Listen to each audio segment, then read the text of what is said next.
This is Talking Music Business with Carol Dorsey. And I'm here interviewing the infamous DJBJ. You know that?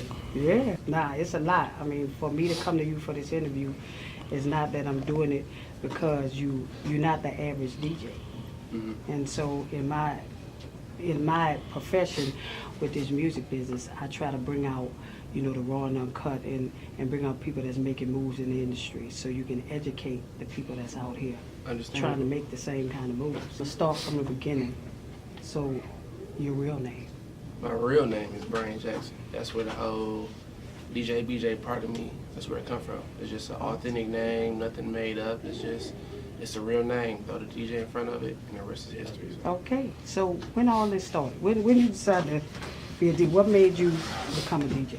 All of this started really back in high school. My brother had graduated from high school, and he had moved away to Florida. And he had left some DJ equipment in the basement. But he told me when he left, he said, "Do not touch my shit." So when he left, the day he left, I went right down in the basement, got to playing with this stuff.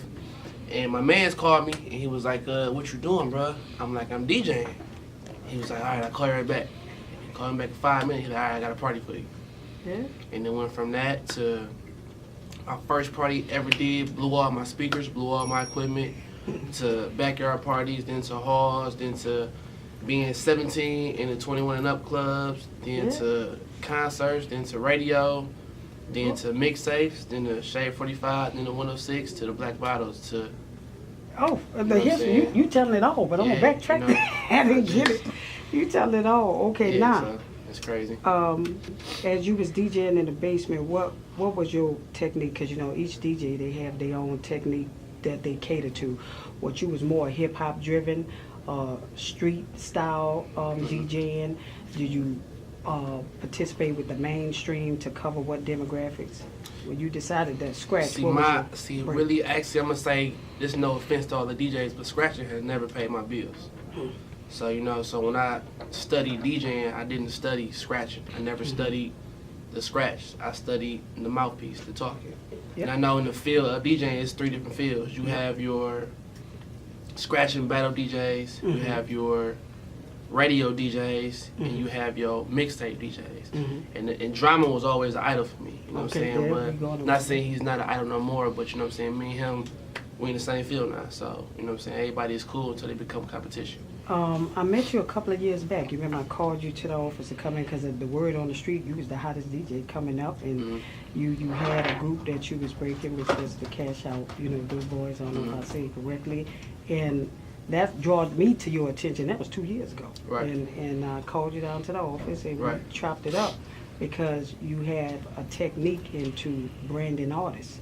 So when you decide to brand artists, because like you said, it's with the mic, but it's also playing the right music to get the artists on the dance, to get these fans on the dance floor. Right. So with you blending your music, you take, to help with you breaking your artists, do you take music of the day and blend it in with the artists that you're working to keep them on the dance floor? When some people try to break new music, they try to throw a mixtape out there that's full of, let's say, full of Detroit music. But the average listener is not going to listen to a mixtape full of Detroit music. So if I walk up to you now and give you a mixtape that's all Detroit music, you're going to look at it and be like, I may pop it in, I may not. But if I pass you a mixtape, they got the new 2 Chainz on it, the new Wayne, this, and people you don't know, the newest hottest song may be 2 Chainz, I'm Different. But right after that, it's a new artist. So if you just driving, unless you're gonna hit the button to skim past it, you're gonna have a choice but to listen to it. So that's how I feel like the chemistry and same club wise, if you got the most turned up song, geeked up, and it's 125 and the club is turned up, and you drop that new record, they may stop moving. They may not be turned up, but in real reality, they body is still in a party mode. So, you know what I'm saying, they may get to the car, the mixtape may be in the car, and they hear the song again. They wake back up the next morning, driving home from work, I may play on the radio, and hear the song again. And, you know what I'm saying? There's levels to this shit, right? There's levels to this shit? For sure. So, the thing is, everybody was interested for me to come to you 2 years ago to ask your concept. I noticed like it was your brand. you branded yourself well. I know I always ask people this because the stuff I do, I'm so passionate at what I do till people recognize who I am.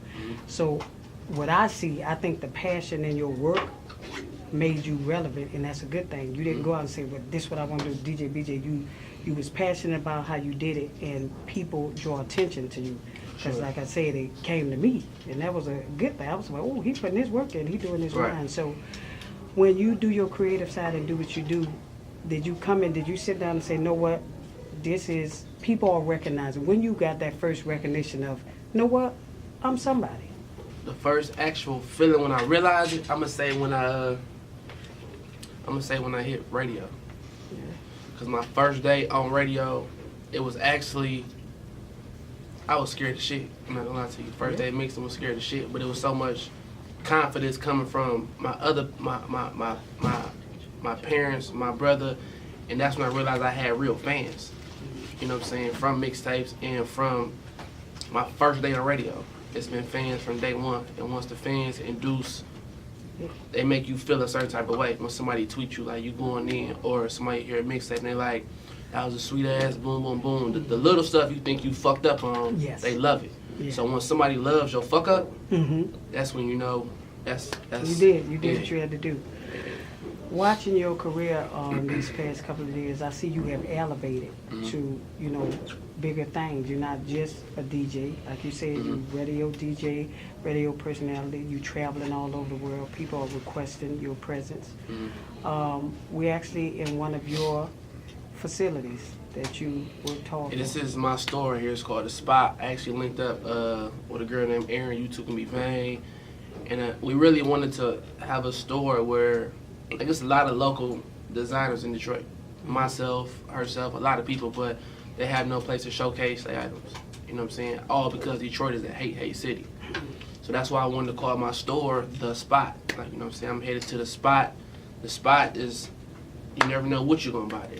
Yeah, you know what I'm saying? Good. So I see something I might throw on. And just like I said, I started my clothing just going to Northland, getting a shirt with 3525 on it, and I wore it out. And then next thing you know, somebody asked, like, what's that? And shit, back then, I didn't even know.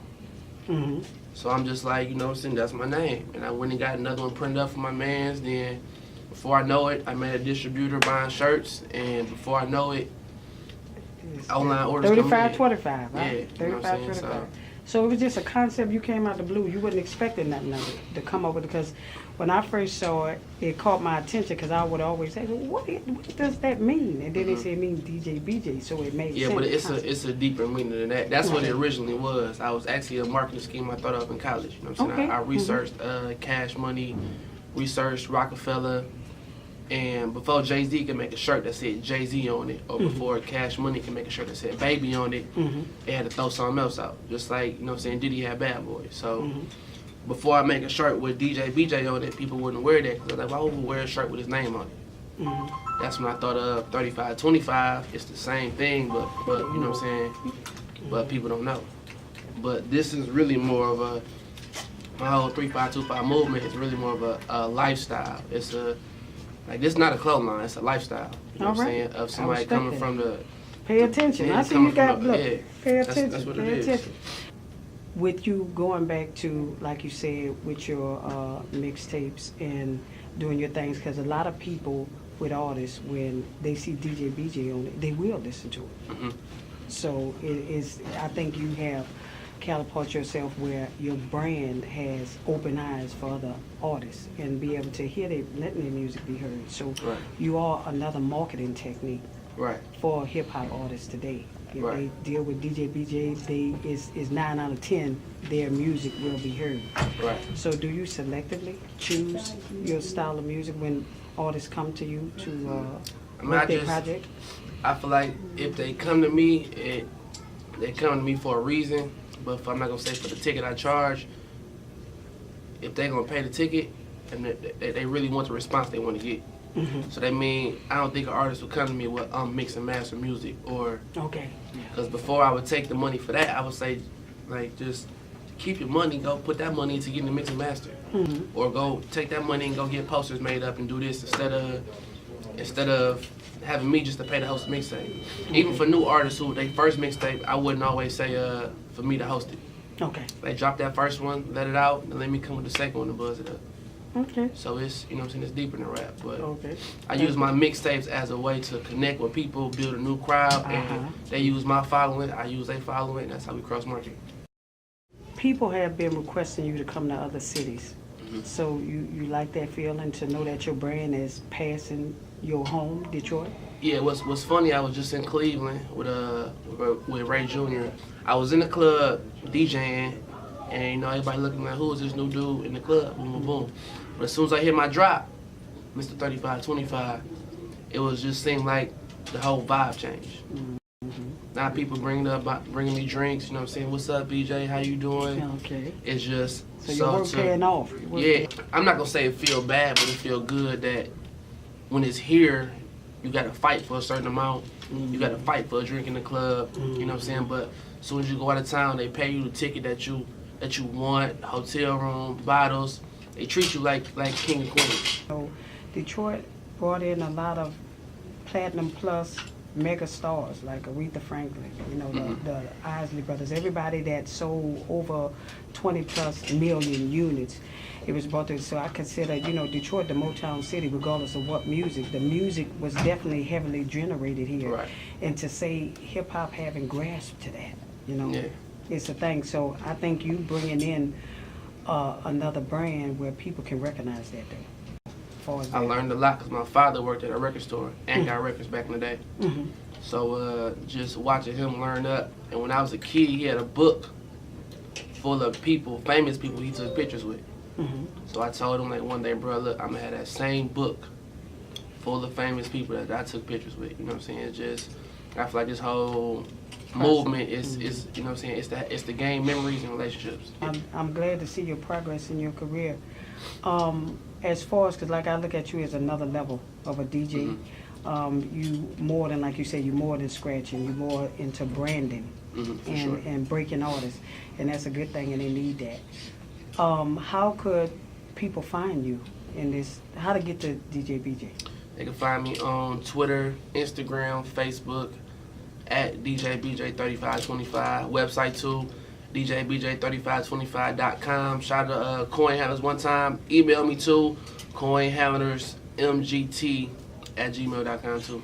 What advice you can give artists today as far as, because you set something just by you seeing the equipment in the basement, or your brother equipment, and you, from where you at from now to now, you progressing and you keep getting bigger and bigger. What advice you would give to artists? To artists, I would say if you want to be about this life, be about this life. But if you still want to do this and still have a side job, it's not gonna work out. Because you gotta hit the clubs at night. You for sure gotta have a hustle. But you gotta hit the clubs at night. You gotta know all the DJs, not just one. You gotta know all the DJs. And I'm gonna say this to the artists too: radio is not the first place you want to go. A lot of artists come straight to me. I want to get on radio. Once your song hit radio, you got 30 days. And if you ain't got it media based, you ain't got it logged in, you're not counting spins, you don't have it mixed and mastered, so it's sounding bad.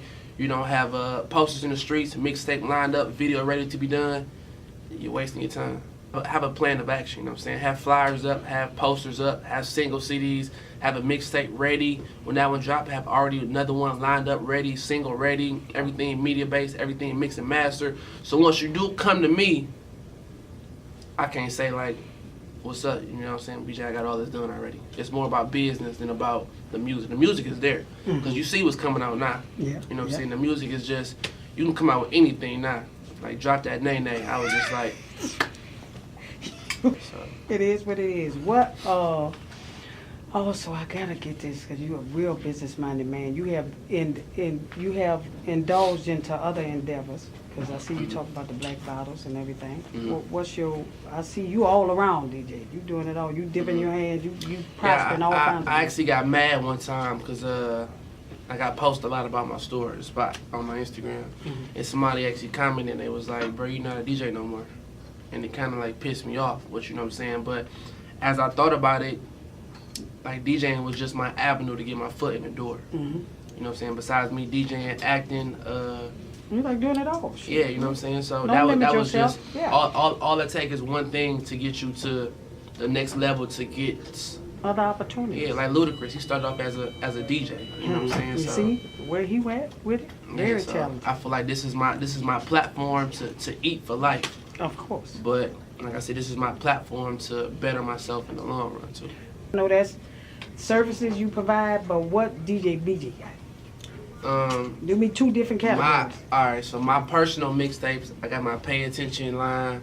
That's when I drop every month. It's consisted of local music plus the new national stuff. I'm actually on volume 9 right now, so volume 10 is coming soon. Drop that every month. So you got 10 of them. So they can find where they can find all 10. It's all on my website, DJBJ3525.com.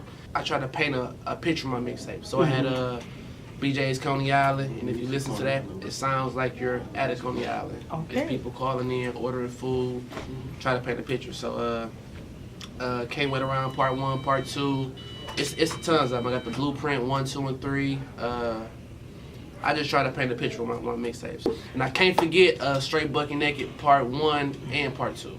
Okay. You know what I'm saying? And that's with Big Greg. And that's just to incorporate the girls with the strip clubs. And you know what I'm saying? I just want to feed a little bit of everybody with every mixtape. Yeah, but like hosted wise, I have probably hosted over, in my lifetime, probably over 120 mixtapes. All right. And look, don't think that 120. I just take anybody who want to come and host. Cause Coin ain't having that. You know what I'm saying? Quality music. Quality. I'm gonna take this back cause drama say that 3525 music. Yep. I want that good shit. That's it. Salute. So definitely it was a pleasure as always to be able to sit here with you, and I wanted to do it for a while because I saw the moves you're making, and I realized 2 years back when I called you in the office, and because everybody would say, Carol, you got to get with DJBJ, he the hottest DJ out, you need to hear what he got, get at him, see what's up. So for it to get, you know, me and LaRon, we from that behind the scene era, so when it gets to us, you doing something. Yeah. And you leading into the right direction. So I salute you with your career. Thank you. And it's definitely a pleasure to sit here to interview, you know, DJBJ. Thank you. Mr. 3525. Respect. All right.